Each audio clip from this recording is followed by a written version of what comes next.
Hey everybody, and welcome to I Think That's Funny. I'm Dion Flynn. I just want to share with you some things I think are funny. Today it's going to be cartoons from the New Yorker. Now this was pulled from a list of already curated cartoons, single panel gag cartoons by Bob Mankoff. I think this first one is funny.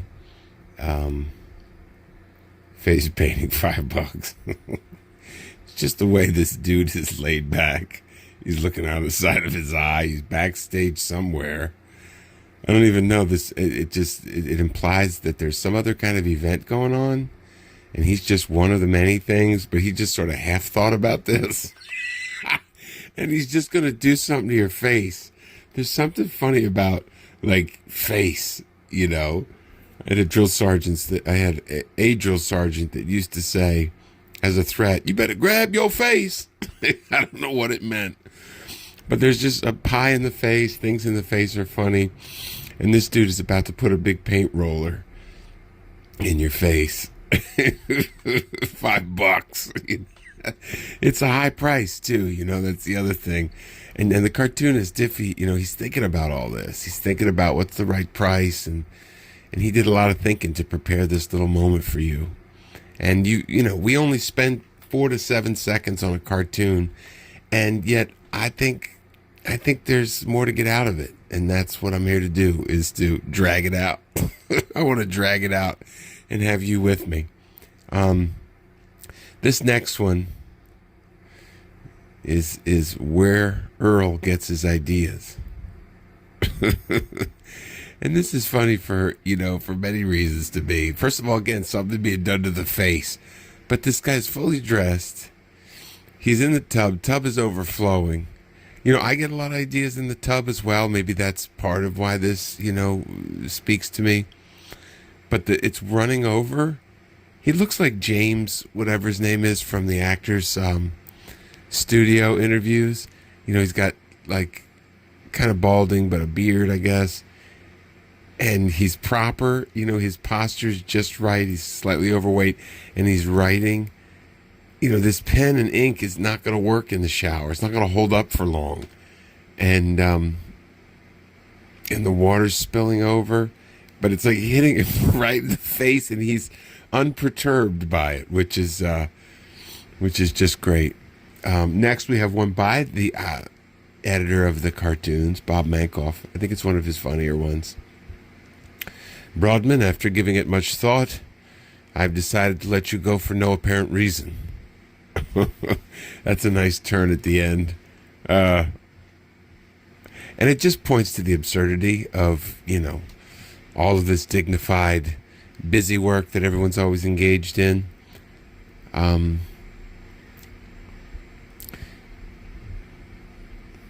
Somehow, some way, we have to guide these people back to reality. That's probably a terrible line reading of that. In my head, I guess the first time it was somehow, some way, we have to guide these people back to reality. These powerless creatures who are dressed in these outlandish ways, that are being subjected to these indignities, are smarter creatures with more insight in this world that this cartoonist has created. And the shaky lines, I notice now, going through it this time, that the human beings are not even in the picture, which is very interesting. It struck me as very funny and profound. This one is funny because as a parent, it's true. And this just boils it down in a very simple way. Very nice neighborhood, and these little boutiques with this really, really expensive, these really expensive toys in them. And your kids, after tearing them open, or the initial dopamine rush of getting the purchase, may not play with it. It may get set to the side, and it just starts to pile up at home. And, if you called it at the front end what it is on the back end, it wouldn't be nearly as appealing. It's almost like any kind of food that we would eat. It eventually becomes crap once we process it, once we consume it as consumers.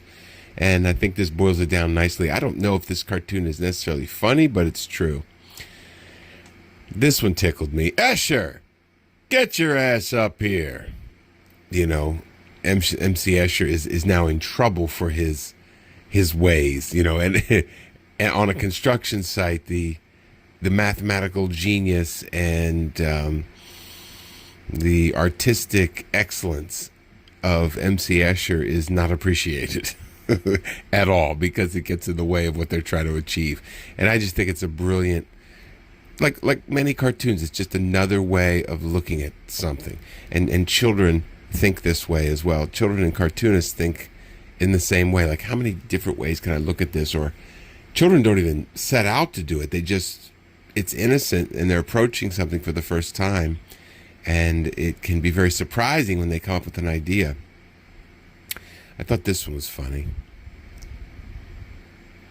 Hey everybody, we're invited to a cookout. Little do the hot dogs know, you know, why they're wanted and the fate they will suffer by the end of this thing. But at some point in this world, it seemed like good news. And I think that's a really cool way to open up a line of thought. That, you know, first of all, to humanize a hot dog, and second of all, to follow his journey from the, I don't know where he gets this call. I guess he gets this call at the store when someone picks up the package. That's the moment that the hot dog realizes he's wanted.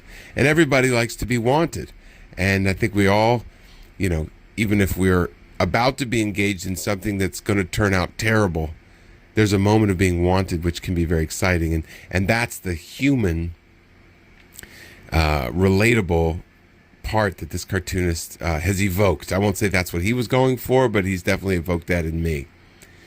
And we see here we're at the Bureau of Missing Persons, and you know, one of the workers, we don't know who he is, doesn't matter, sees one of the other workers come in and says, "There you are." And I just the idea of "there you are" is what they're all about. And yet, throughout the course of a day, they're at the Bureau of Missing Persons, this notion of "there you are," you know, what happens when that comes up? What happens when people who are expert in finding other people, obsessed with the missing and the refound or the retrieved or the, you know, the found, sort of miss and find each other, you know, lose and find each other on a much smaller scale during the day. Again, this one is not funny, but it's very thought-provoking and interesting. And, you know, if I'm going to spend 4 to 7 seconds with a cartoon, I'm happy sometimes if it's just thought-provoking. It just helps me think in a new way. So I just wanted to share my love of cartoons, my love of the single-panel gag cartoon, all that is contained, all the artistry that goes into it. I find them quite inspiring, and I thought I'd share that with you. And so that's why I think that's funny, and I hope you enjoyed it.